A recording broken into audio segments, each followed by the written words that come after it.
joining the Salwa Judum, stray news also came in about the forcible emptying out of villages as part of the government's anti-Maoist policy and of excesses committed by members of the Salwa Judum and security forces. Basically what we found was that the Salwa Judum was a land clearing operation.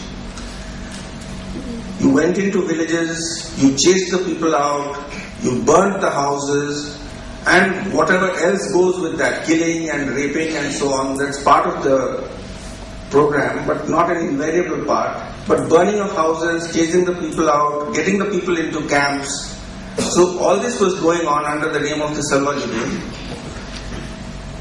On the basis of the fact-finding, 3 facts stood out strongly, all of which ran counter to the government's assertions. First, it is clear that the Salwa Judum is not a spontaneous people's movement, but a state-organized anti-insurgency campaign. Second, it is misleading to describe the situation simply one where ordinary villagers are caught between the Maoists and the military.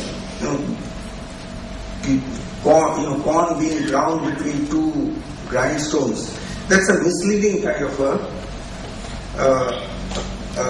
representation. The Maoists have widespread support, and as long as people continue to live in the villages, it was difficult for the government to isolate the Maoists. Rather than questioning its own non-performance on basic development, the government has resorted to clearing villages on a large scale. Tens of thousands of people are now refugees in temporary roadside camps or living with relatives with complete disruption of their daily lives. Prospects for their return are currently grim. Third, the entire operation, instead of being a peace mission as it is claimed, has escalated violence on all sides. However, only the murders by Maoists are recognized, and the Salwa Judum and paramilitary operate with complete impunity. The rule of law has completely broken down. This was part of our report, which we published in 2006. I will read you a few more sections from this report. Several villages are virtually deserted. There is a pattern in evicting people from their villages. Sometimes the entire village is evacuated. In other instances, only a few families are moved out. A meeting is announced to be held in a targeted village. On that date, a Salwa Judum crowd accompanied by security forces descends on the village and asks people to come to the camp and Sangam members to surrender. If the villagers show reluctance, they are attacked, belongings looted, houses burnt, and some people either lynched or killed by soldiers. Thus, if guerrillas are like the fish in the water, then evacuation, forced migration of some or all families seems to be to drain the water or to force people out from precisely those villages where Naxalites enjoyed support in order to deny them sustenance.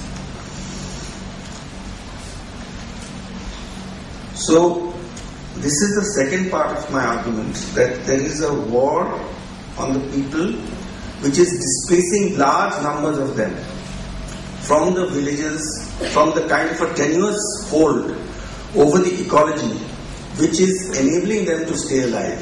In Dantewada district, out of a total population of around 7 lakhs of people, 3.5 lakhs, roughly half the population, is displaced from their villages.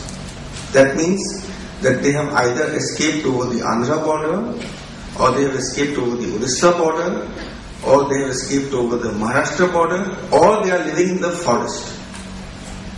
Now, these people who are living in the forest, of course, they have their hold on the kind of ecological resources which enable them to stay alive earlier is completely disrupted. But apart from that, if there is a military operation that is going to go into those areas and start killing anybody who cannot explain their presence in a particular spot at a particular point of time, then we are going to have what Siddharth Varadarajan published a recent report in the Hindu, in which some high official who was part of the team that went to the Copenhagen talks, Siddharth Varadarajan was a senior journalist who went along with them, and he publishes an interview in which some senior official talks about collateral damage. So now we are going to see collateral damage on a horrendous scale when these people who are living in these forests with no resources to keep alive anyway are going to be subjected to the kind of military intervention that these people are talking about so lightly and blithely. Under these circumstances, there is another possibility that to which I want to draw your attention. And that's the third word that I want to talk about. First we talked about famine. Next we talked about war. Incidentally, this war is an international phenomenon. It's not just in India. I just want to read, there is a German political scientist called Michael Brie who talks about emancipation in the left, the issue of violence. He says, in the past 6 years, more children have died globally as a result of starvation and preventable diseases than humans perished in the 6 years of the Second World War. The total number of human beings who perished in the 6 years of the Second World War, the number of children who have died in the last 6 years is greater than that. Every 3 seconds, a human life that just began ceases to exist in a cruel way.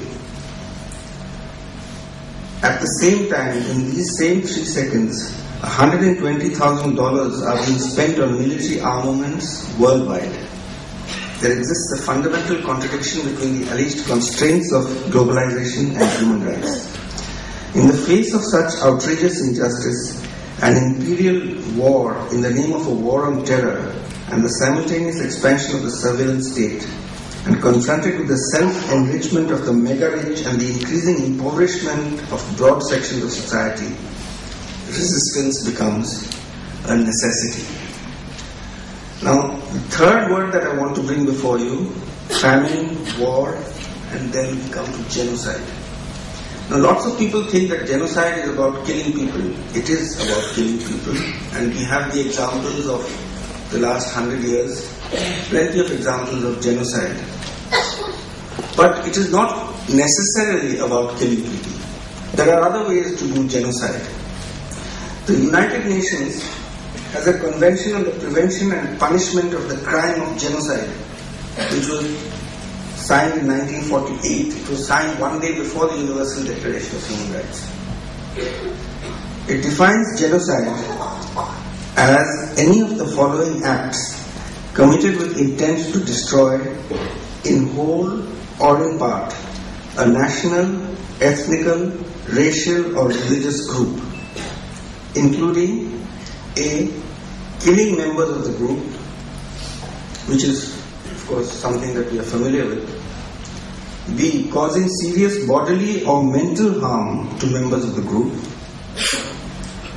But C. What I want especially to draw your attention to,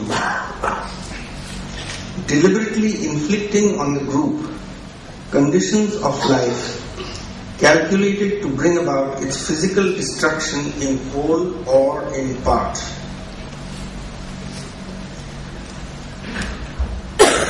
We have a situation here where this definition of genocide is fulfilled in every detail. I would like to stop here, but I just want to bring one more thing to your notice, and that is, so this possibility of genocide, we have ethnically distinct populations and with a tenuous hold and fragile hold on ecological resources from which they have been displaced, and then we go in with a military intervention, and what results is going to be genocide. We are working for peace. We believe in working for peace. As human rights workers, we believe that that is our role, to work for peace.